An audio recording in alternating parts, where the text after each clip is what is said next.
Well, hi everybody, and welcome to Inside AI with Econify. This is a curated series to bring together engineers and experts and innovators from various industries to stay informed on how AI is transforming business practices. Those of you who don't know me, my name is Vince Walwani. I'm the founder and CEO of Econify. We're a boutique software engineering firm with deep roots in media, having worked with companies like Bloomberg, NBC, Discovery, and many others. For the last 25 years, we've been uplifting companies with a sense of ownership across challenges like web performance, OTT, cloud engineering, mobile apps, and more. Today, we're also working on AI apps and data engineering challenges, which I will talk to you about another time. But today, I'm here to introduce Pete Pachal. He's a lifetime journalist who's been covering tech for the last 20 to 25 years. Back in the 2010s, he was at Mashable actively working with social media companies talking about how to build content for their platforms. As an example, he worked over at Snapchat to talk about how stories were architected, and he basically helped invent the way media stories are now told. You can see those fingerprints across media sites like the New York Times, Washington Post, The Verge, and so many more. Today, he's running the Media Copilot newsletter, which is at the intersection of media and AI, where he talks about how AI is transforming media, journalism, and content creation. He also trains journalists and PR professionals on how to use AI. So if any of you are here and need a hand, he will be happy to assist. And lastly, there will be a special link for his Substack newsletter if you'd like to check that out. Pete, you're going to talk to us, I think, for about 15 to 20 minutes, and then we'll have some time for Q&A. So with that said, I'm going to hand it over to you. Awesome. Thanks for that intro, Vince. Whenever I bring up the whole inventing how stories are told on Snapchat thing, I'm always never sure whether to say you're welcome or I'm sorry. But that is true. I was part of the team that sort of architected how that was done, at least from this perspective of media companies on how they would sort of appear on these platforms. Um, but hey, folks, this is great. Thanks for joining us here on this sort of virtual, I guess, fireside chat. I'll try to bring the fire. I got a little bit of a presentation because I love doing slides and stuff. So I'm going to show that. And like Ben said, I'm going to try to keep this to roughly 15 minutes or so, maybe a little longer. I tend to talk sometimes. And since this is a webinar, no one can interrupt me. So look out. But I'm just going to go into present mode here. Hopefully everyone can see that. Shout if you can't, or I guess shout in the chat. So I'm going to talk, this is a big topic, how AI is changing media. It's the topic I talk about the most in my newsletter, podcast, and other things. It fascinates me. Obviously, I've worked in media all my career. When AI came on the scene, at least the current version of AI, generative AI, I could tell it was going to change everything, and it certainly is. We'll talk not entirely about this topic. I've got sort of three subtopics within this that I want to focus on. And oh, we already heard about me, so this is me. But one of the topics that I actually don't talk about all that much, but I'm also sort of fascinated by as someone who's had many roles in newsrooms and media orgs is just how they're evolving as AI sort of gets more intertwined with what we're doing. So I'm going to talk about that first. So first, I want to sort of level set a bit on like what AI first means for a media company. Everyone wants to be AI first or AI forward, and certainly in the media and publishers, they want to do this just to sort of stay current in all so many ways. And so, what does that mean for content and content strategy? And that's going to inform a lot of like what else I talk about here. So generally, like some rules are sort of emerging on how to do things from a business and content perspective, and one is sort of doing more depth over breadth. Um, so this has been a trend in media for a while in terms of like instead of being a big broad publication that sort of tries to reach as many folks as possible, like the entire world and everyone in the world is your audience, which was kind of the conventional wisdom in the early days of the internet. We're seeing now kind of a retreat from that we want a more successful strategy is one that is more focused, narrower, and pursues depth, and that depth gives you more chances of giving unique content and content that is valuable to a very specific readership. And more media strategy is going to be based on that fundamental truth. And this sort of as a consequence of like the quality of your journalism and your content is going to matter a lot more over quantity. In the 2010s, when it was all about distribution on things like social platforms and search engines, it was all about like getting stuff out fast. Doesn't matter if it was like bad content or content that was sort of the same as everyone else was doing. Just get it out fast, get it on the networks, and get a spike in traffic. And that worked for a while. I could argue it was not particularly healthy for journalism. And but now it certainly doesn't work. And also being first probably doesn't matter nearly as much as it did because that distribution across social and search is becoming a smaller and smaller part of how people get information. All of this leads to you want more direct audience relationships. You want to be understanding who your audience is, and you want to make sure you're instilling that loyalty so they keep coming back to you, not just a platform in between you and the audience. And then, of course, AI integration. What does that mean? Well, it means not just integrating AI into you using it to help your operation, but also understanding how it's playing now sort of a mediator or a disintermediator, I guess, between your audience and the content you have. So you got to sort of be taking into account AI integration in not just your company, but all of your processes in the ecosystem broadly. So that's kind of like the big picture, like, okay, what AI is meaning for the media industry and how they can sort of adapt to it.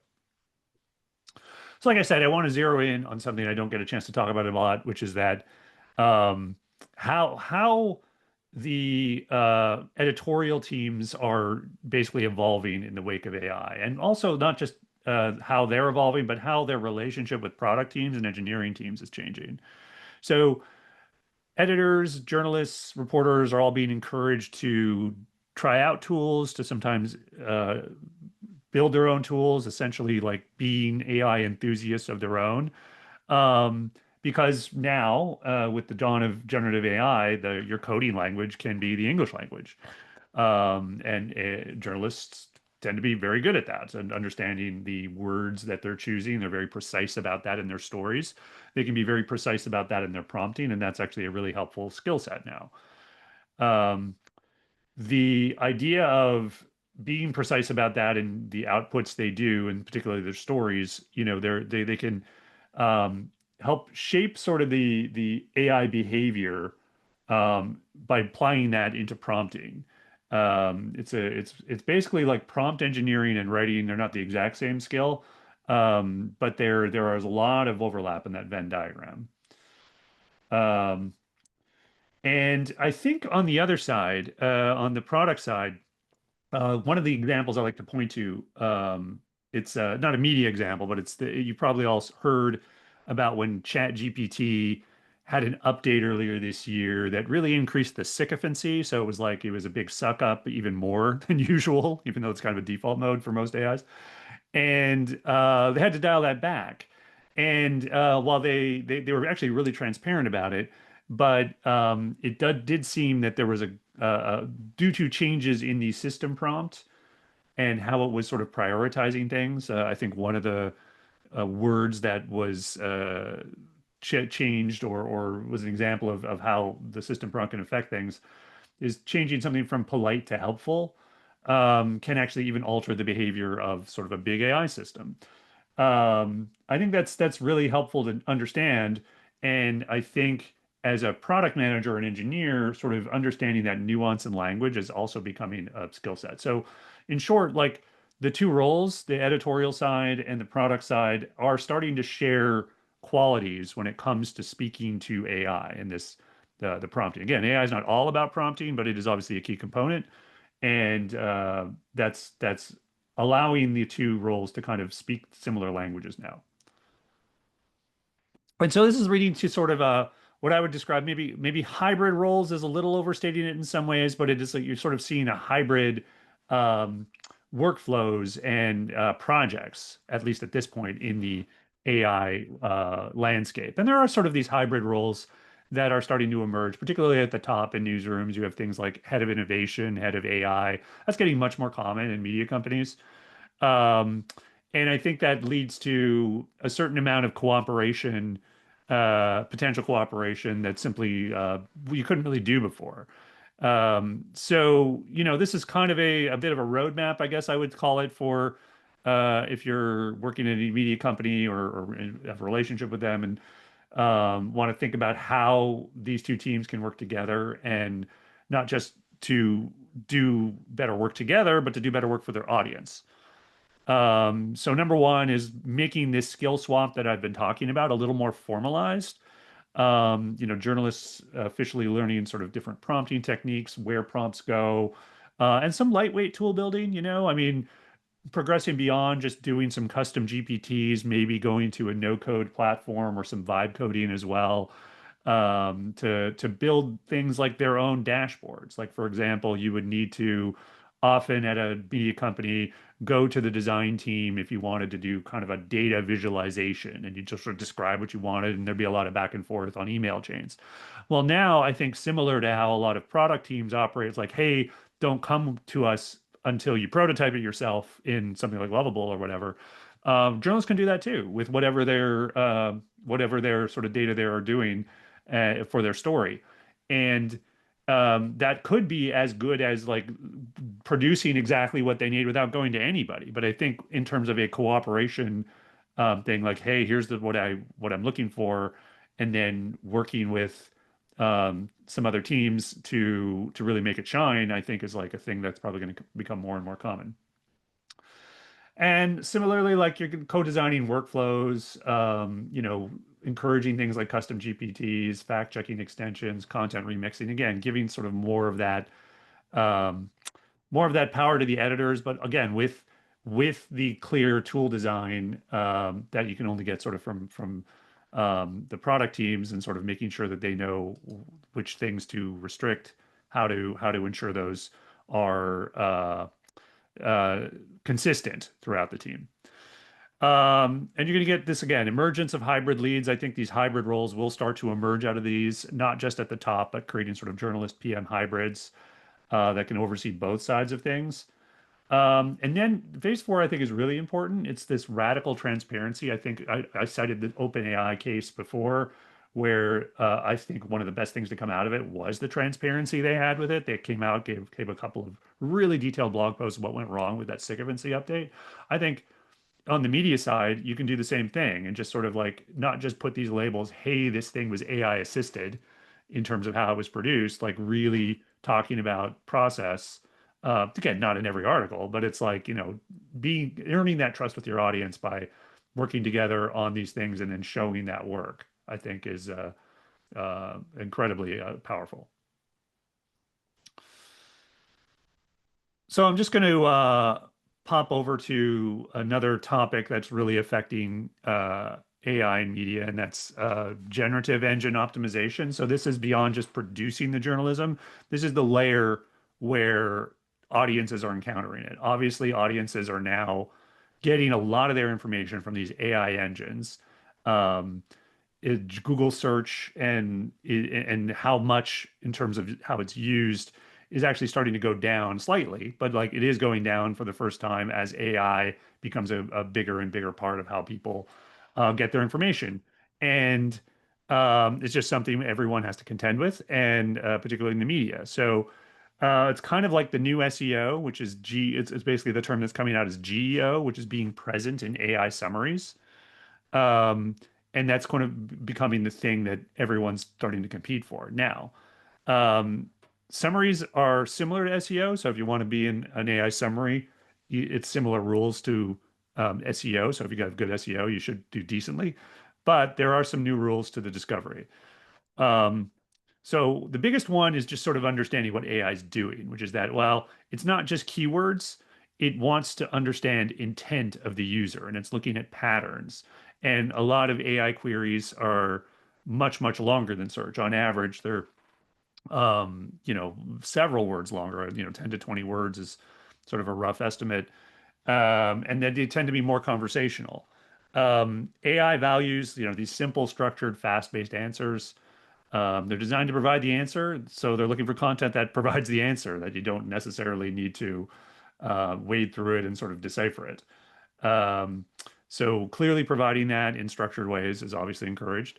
Um, Backlinks don't count as much anymore, and citations, which is to say your information being cited or your publication being cited in multiple places across domains do count. I guess because again, AI is looking for patterns around information, um, not necessarily just a couple of things that like, oh, link, that must be good. It's like, no, again, it's starting understanding the intent and the context around that information.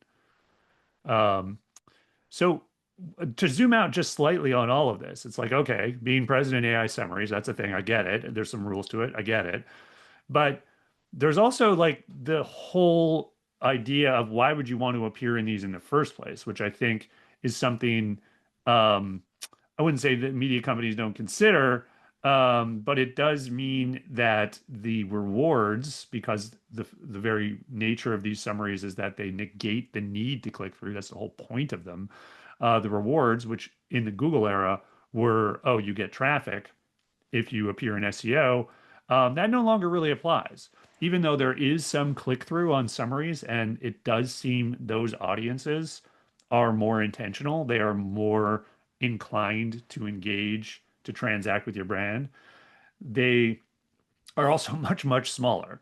So there's just simply you're simply not going to make up for what you are losing in terms of the advertising, assuming you have a CPM advertising type model, which most of the media has some proportion of and had a large proportion of in the 2010s. It's just simply not going to be the same rewards.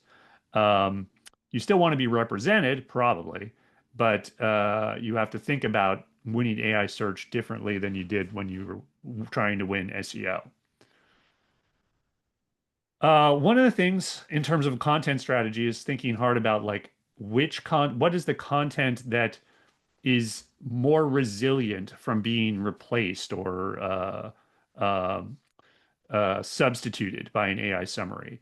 Um, you can think about the sort of qualities of things that you would want to go to that a summary would be inadequate. So, like, there's a quick list here of various things that are good buckets to think of if you want content that will encourage people to come to your platform. One is obviously distinctive, very like scoops, authoritative stuff.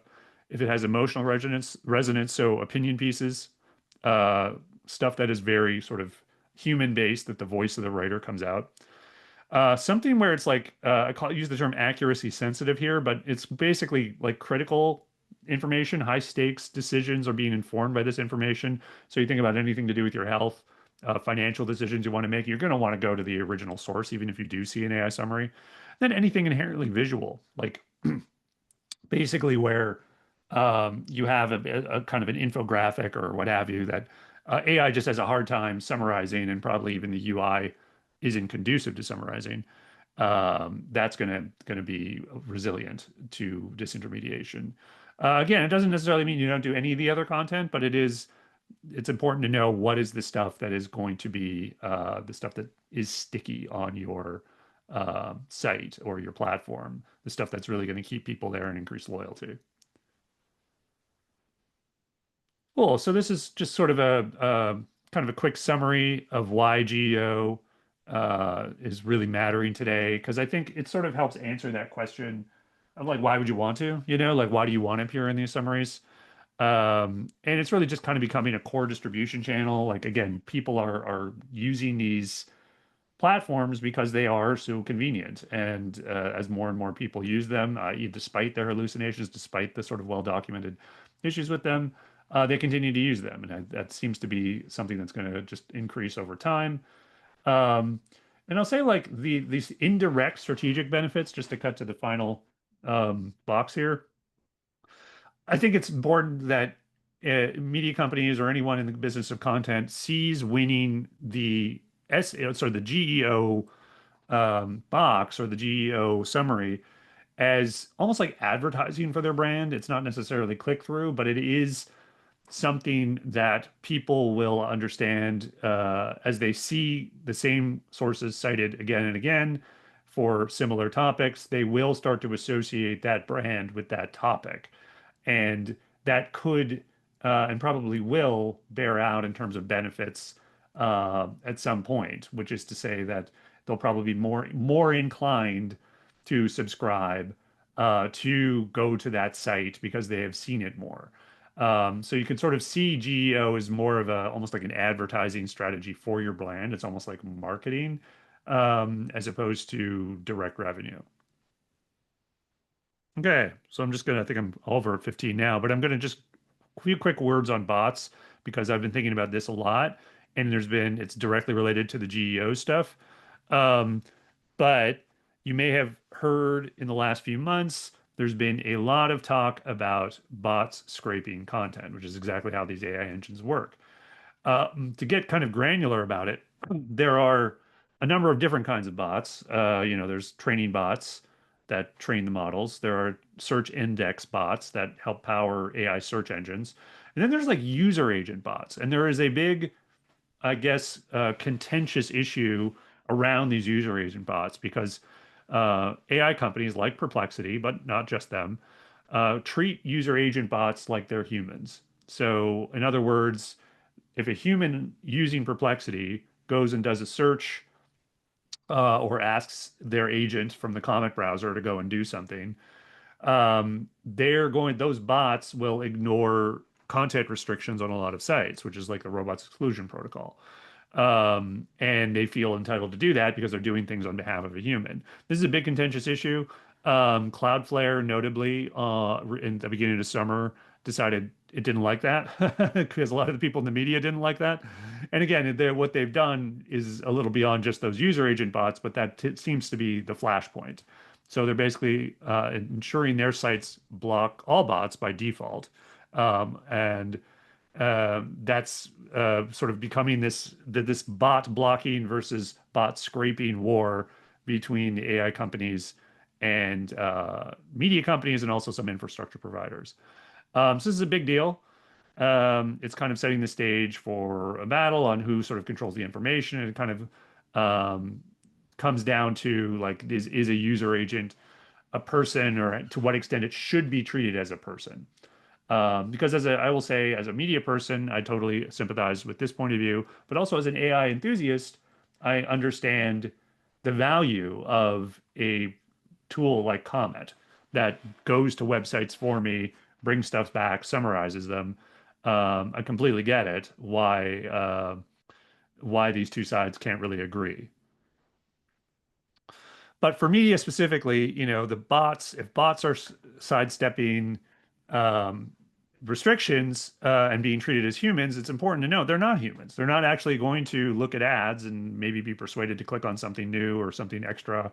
They're not going to respond to a call to action. They're not going to look at ads in the same way. Even if they could look at ads, what are they going to do? They're a bot. So on a very fundamental level, they're not human, regardless of whether they're acting as a proxy.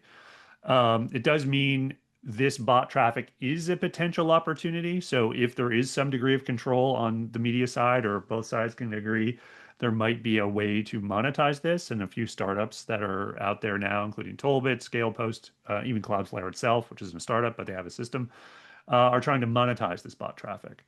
And I'll say this, I think we're going to see an even larger rise of paywalls just because they're easier to defend, not just bot paywalls, but like human paywalls um, in response to this. I think that's going to be probably an inevitable consequence until sort of they can figure out how this should play out. And so other predictions here, there could be kind of a split web, one for bots, one for humans. That seems to be the way some of these startups and some of these systems are going. There's going to be a bit more of a pay for access. Like I said, there's stuff that's going to be going beyond behind paywalls, even for bots. I think you're going to see even more of these big deals between AI portals and media companies. There's Meta is apparently talking to folks now. Amazon is now talking to more folks that they've got their Alexa Plus.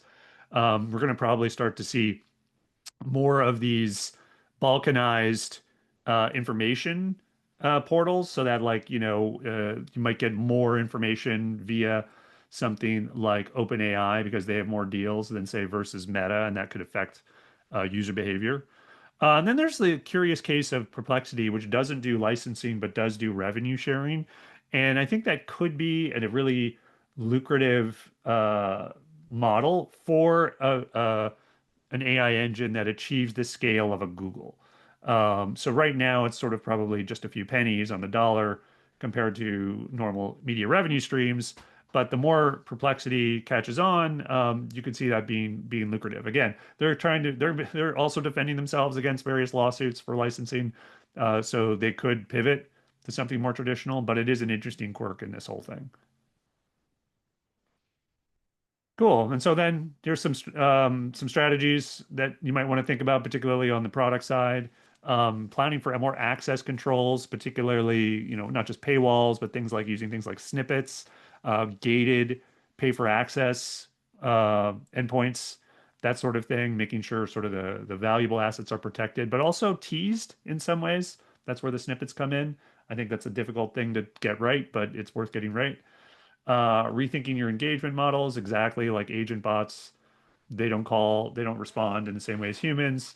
You're going to need sort of really think about like what those funnels are, and maybe it is sort of two separate parts of your site, one for bots, one for humans. Um, Prioritizing compliance and transparency, and just thinking about those new partnerships.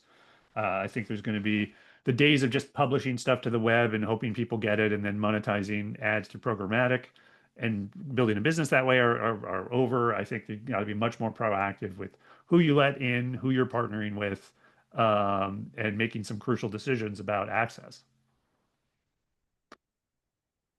And that's where I'm coming to the end. And I would love to take questions on any of that or anything that you were thinking about with regard to AI. Just wanted to get a quick plug for my courses. So I teach AI upskilling for journalists and PR teams. Got two courses.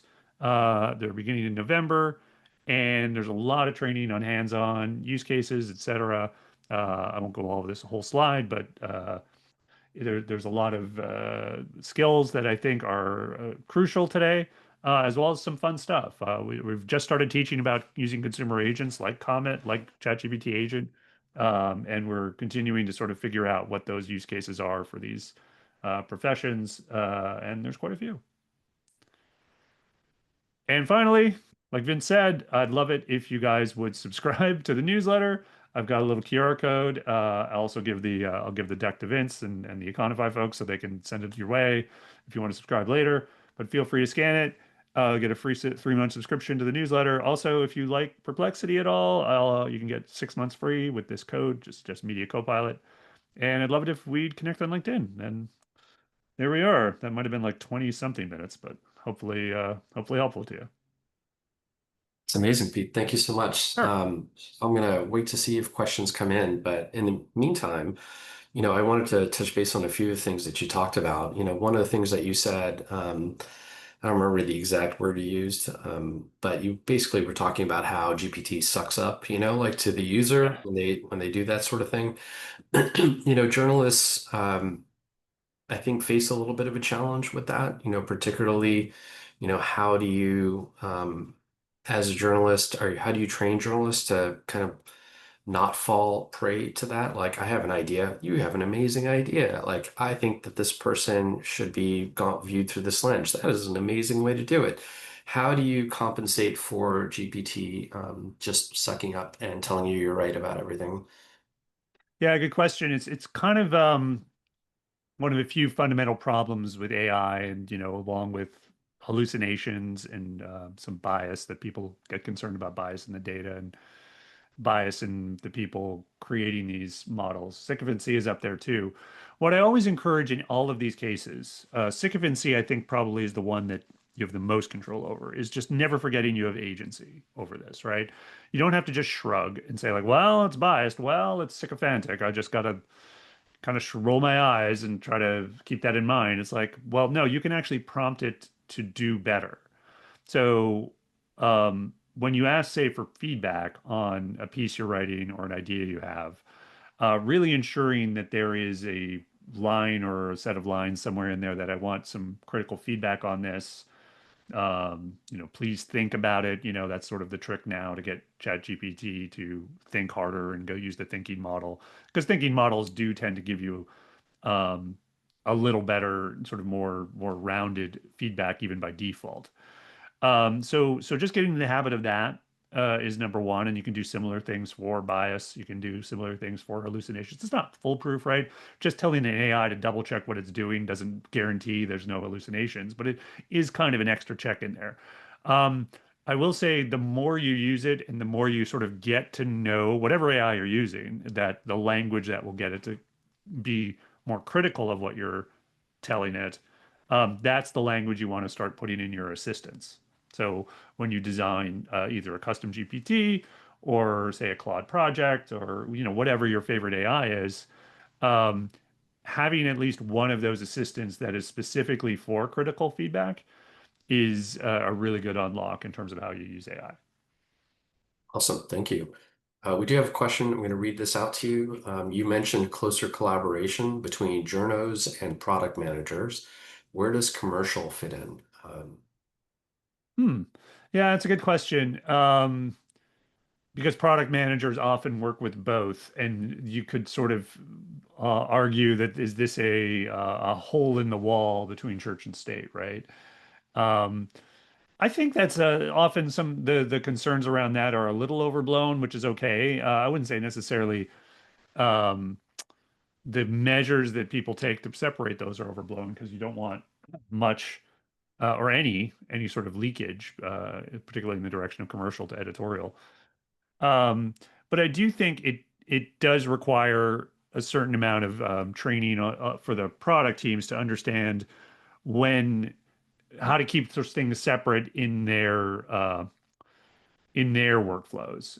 There are things that probably well, it's more a question of priorities. As you prioritize certain things that you're building for commercial, just making sure those same sort of incentives aren't, again, it's use your judgment on the specific case, but just making sure those aren't sort of spilling over into editorial and sort of keeping those separate. But I think that's an important thing that product leaders are typically trained on, and I think as they guide their team to work closer with editorial, um, just making sure there's like adequate training and guardrails to keep that in mind. I think it's a thing that can leak out in subtle ways. I'm just speaking from my own experience. Like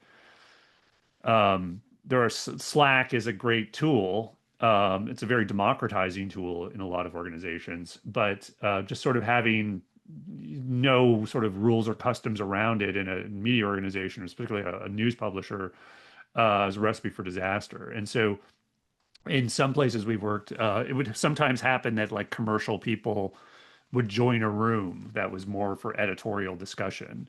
And it was actually my job as one of the head of operations to sort of establish the rules around that. And so it's like kind of little things like that and just making sure everyone understands we're serving the goal of integrity, which is the for a publisher and a news publisher in particular is the currency of the whole company. It's just really, really important. And because people sometimes feel a little slighted if they're kind of left out of something that they know they can contribute to, and it's like it's not personal. Obviously, it's just making sure we're making the information and the process around creating it is has as much integrity as possible. Awesome. Thank you.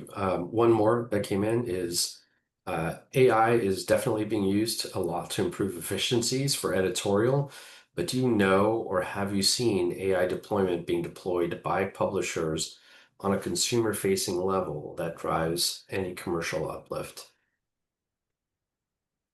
Um, TBD on the commercial uplift. I don't, and it's only because I don't have that data.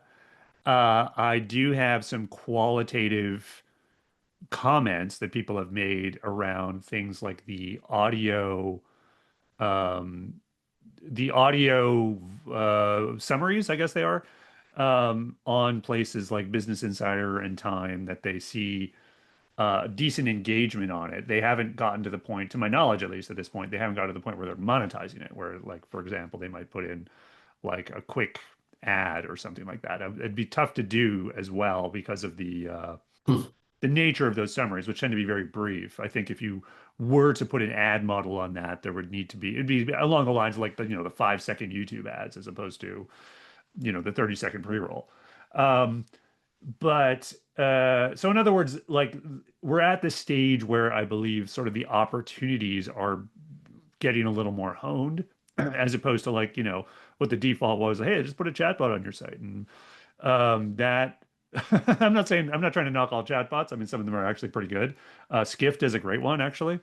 Um, but again, they're sort of still figuring out connecting the dots there. Speaking of Skift, and I haven't caught up with them in a while, but that idea of a chatbot with highly transactional content is a clear opportunity. I need to catch up with them because I'm not sure how far they've taken it, but I know a lot of sites similar to Skift are very interested, that would direct people to either transactional content or simply encourage subscription through, or some deeper level of a conversion through the chat experience. How successful, again, on a general site like the Washington Post, I don't know if that's that viable. It's not, I don't know if it's going to get you a ton, but on a like a more a site around more commercial content and evergreen content, I think there's more potential there. But that's something I need to research. Gotcha. Yeah, absolutely sounds interesting. I've not heard of them, but I definitely want to check them out. I have one more question that I'm going to ask, and then we're probably going to be close to time. And that question is a doozy. Will the traditional news site format with curated editorial pages disappear in the new world, in the new AI world? Curated editorial pages. So I think we're talking about like basically the homepage or section pages, I think. Um, yeah, I think I wouldn't necessarily think it goes away. I'm two minds of this, if I understand the question correctly. One is the idea that journalists and content creators start to become more along the lines of information wholesalers, that they go out and get information and maybe they even still write stories, but that content is disintermediated, the key information is taken, summarized, there's some financial relationship between whoever's summarizing it, and that's sort of the new media as things go forward. I think to some extent that's true. But everything I said, there was, remember the slide about AI resilient content, that still applies. So there is going to be some degree of content that people will always want to engage with on your site. How that intersects with curation is a very interesting point because I will say this, that often when you are an experienced person in your field, and this, if you think about individual newsletters, a lot of it is getting someone's take on news that someone else that has been broken elsewhere. Frankly, that's a lot of what I do. And it hasn't hurt our subscriptions. You know what I mean? Like we're curators. So people take both our point of view, but part of that point of view is informed by the stories we're choosing. So human curation, I think there is still room for it in the AI world. Is it something AI could substitute like everything else? Of course, it's certainly starting to. Um, but I don't think it's entirely separable from the expertise of the person. You know what I mean? So it's like if you just had an AI newsletter that was, oh, I'm the ultimate curator of this area, that might be helpful, but it's a little bit like the human subscribing to that is like, well, why would I want to, like, what's the reason for me to subscribe to this AI as opposed to a human that I trust because I've read the voice and I've read the takes and I understand their judgment. So that's why I mean, like, I don't think it's entirely separable. As much as that function seems very suited for AI, and it is, I actually use AI to help curate the news I read every day. Just I'm sure you guys do. Um, I don't think it's going away. So yes, so in other words, yes, as a product, so to speak, as a like these highly create highly customized sort of pages that would curate things and maybe editors would pick things. I think those are going to be reduced certainly, but I don't think human curation is going away. Hope that makes Nice. sense. Well, thank you, Pete. I really appreciate you being here. We learned a lot, and I'll say there's more that I'd love to learn from you. I have a list of questions that I started typing in the background to ask you, but we're out of time. And what I'm hoping is that, those questions can get answered through your newsletter. So I'll be subscribing, and I hope other people do too. But I really appreciate it. And thank you everybody for being here and joining us here for Pete's talk. We'll send out some surveys and some information afterwards, and I hope you all join us in October, where we're going to have a spirited conversation around job interviewing, getting a job, and applying for a job and interviewing people who are applying for jobs using AI. So until then, thank you everybody, and we'll see you next time. Thanks, Vince. Take care.